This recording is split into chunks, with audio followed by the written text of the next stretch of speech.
अरे गाय भैंस का चारा में प्रशासन के मुंह बोरल बा, गाय भैंस का चारा में प्रशासन के मुंह बोरल बा। अरमान रखल बा चैली पे करजवा डाहल खोरल बा। अरे का बा बिहार में का बा?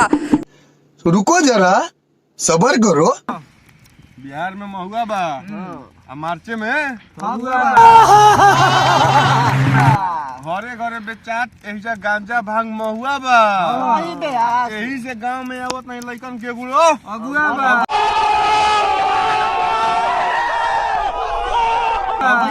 करे के भाई हमार सारे को बांडा पड़ल बा आज क साल से।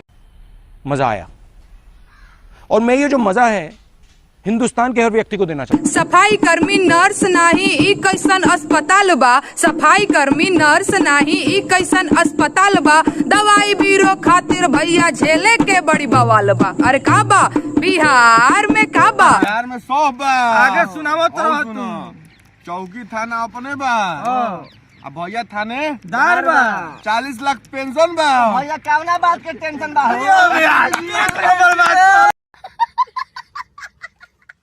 स्ट्रेचर वेंटिलेटर अरे नाही एम्बुलेंस हो, स्ट्रेचर वेंटिलेटर अरे नाही एम्बुलेंस हो। अरे साफ करे के कहेला मोर चश्मा के लेंस हो।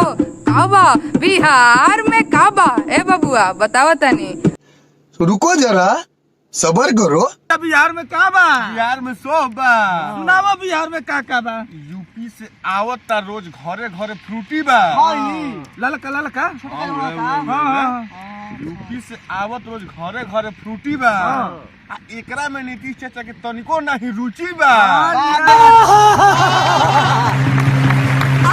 अरे बात तो बड़का बड़का धरातल पर कुछ लौके ना, बात तो बड़का बड़का बाधा रातल पर कुछ लौके ना।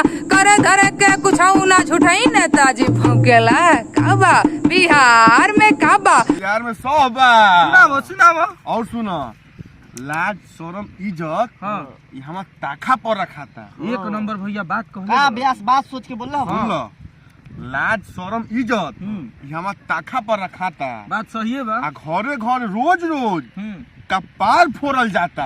एक नंबर बात बा। कौन है ये लोग?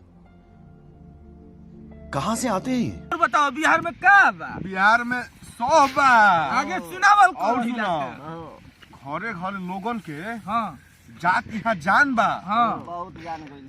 घरे घरे लोगन के जात यहाँ जान बा। आ तबो हमार नीतीश चाचा के बढ़त ओतने अभिमान बा।